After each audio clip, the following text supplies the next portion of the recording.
Great scene, right? There's a lot of great scenes in this. Now, I saw a comment. I think it was Ash, and he says, "I said that I'm not rushing to the theater to go see Superman Legacy," and he tells me that, "Oh, you say this, and you're gonna go rush to the theater on Thursday night, preview night." Well, motherfucker, because of what you said, trying to call me out on bullshit, I'm going to prove to you, I'm going to make it a point. I'm going to prove a point to you that not everybody just says one thing and does another. I'm not going to see Superman Legacy. Okay? I'm not going to see Superman Legacy when it comes out in theaters. I'm going to wait until it gets on home video, on demand, Blu-ray, DVD, 4K, all day. All right? So you can thank him for that. You can thank him for that smart comment. So, no, I will not be seeing Superman Legacy when it hits theaters. I'm going to look at Chris Stuckman's review and Angry Joe's review and Jeremy John's, and if they all say it's shit, then I may never see it. Anyway, back to this Superman thing. Superman and Lois. So, the first half was cringe. Now, keep in mind, this is the last episode where we see all the other the regulars from season 1 to 3. Jordan Elsius had quit after season 2. Thank you, Jordan Elsius. You did the best you could. New actors in there. A lot of storylines are wrapped up. The first half of this show felt very much like, well, there was an NBC soap opera called Santa Barbara. And Santa Barbara, or was it Another Worlds? I think it was Another Worlds. I think Another World had retired. So they wrapped up all these storylines. And when you see the last episode of a soap opera, it's extremely rare because soap opera, like Days of Our Lives, it goes on and on and on. But they wrapped up the storylines where, John Henry Irons is hot for Lana Cushing, or Lana Lang now, since she's divorced. Kyle's hot for Christine Beppo, and now they're having a baby. Sam Lane tries to get it on with Rebecca Stab, or, I was thinking of who Rebecca Stab was. Can you think of Invisible Woman from the Fantastic Four? And I also thought of Steel, since that's another weird, cringe 90s, another cringy 90s movie. I mean, Rebecca Stab, from the Fantastic Four movie was that 94 movie was classic. Between that and Steel, which one would you like more? Which one would you hate more? Tell me in the comments, which one is more cringe? Steel or Fantastic Four, the very first Fantastic Four movie? Watch both and tell me which one. But anyway, Sam Lane is kidnapped by Luthor. Yeah, he gets Rebecca Stab, and she's wearing blue, like Fantastic Four, Invisible Woman blue, to lure Sam Lane on a dating site. And then there's a black van, and he's electrocuted and with a stun gun. It's kind of cheesy, right? So he's kidnapped. We don't see him for the rest of the episode, and we get to wrapping up the soap opera. Of course, Jordan's gonna apologize to Sarah. Whatever.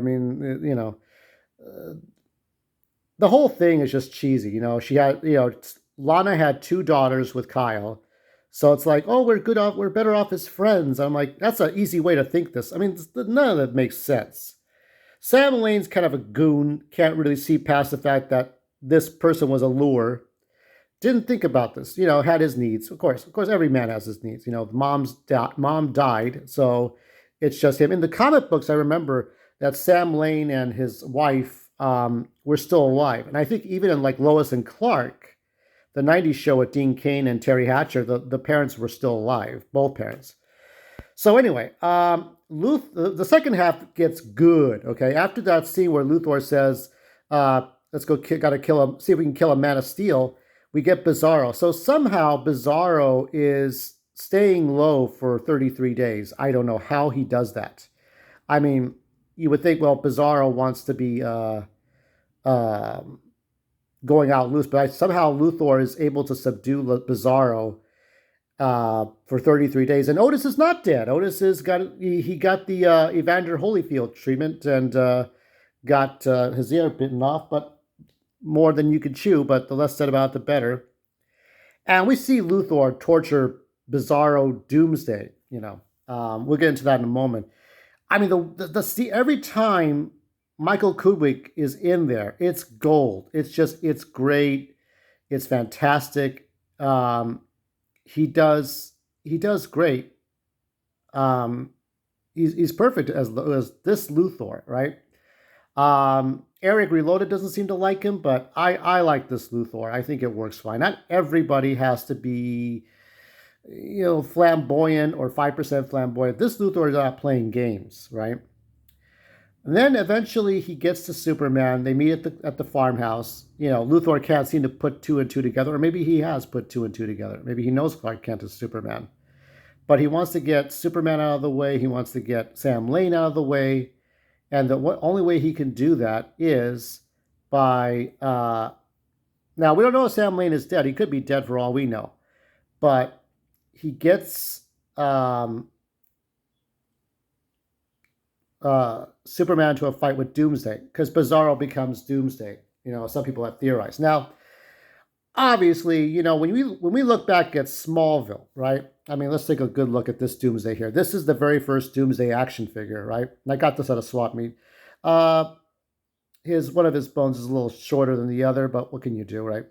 And I don't think they've ever really gotten him right. Smallville was the closest, with Sam Witwer, I think, wearing the prosthetic stuff in the barn house. And then you see Doomsday separated from the Davis persona, in which he's two different people. And Doomsday, is in the city, and young Clark Kent fights Doomsday. And it's kind of it's a very short battle. Not a lot happens.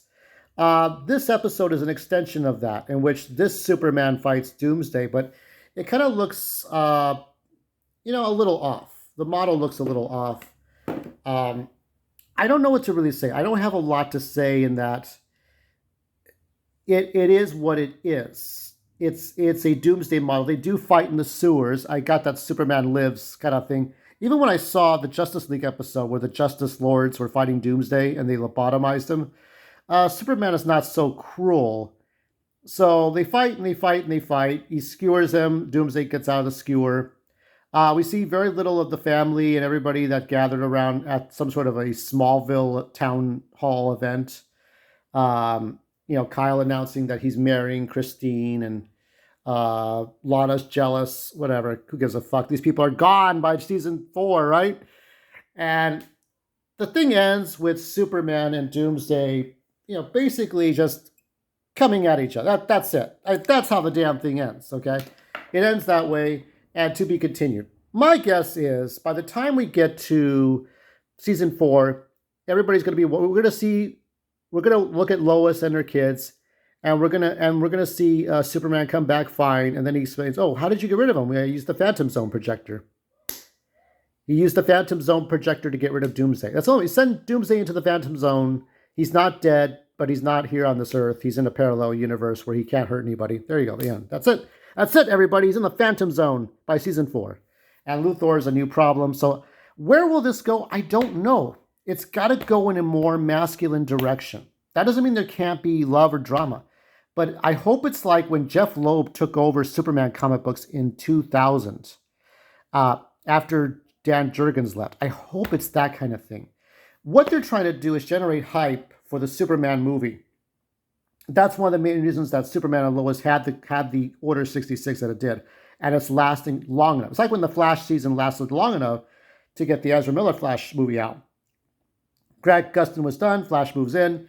Ezra moves in. So here it's like Tyler's run of Superman will be done by the time, what's his name? Corn Sweat comes in. Sweating corn in Kryptonite. Anyway, I will give this episode an 8.5 just because of the cringy first half, okay? B, not a B plus or B minus, just a B. There you go. If you like this video, you know what to do. And I'll be seeing that Superman movie on home release or not at all. Goodbye.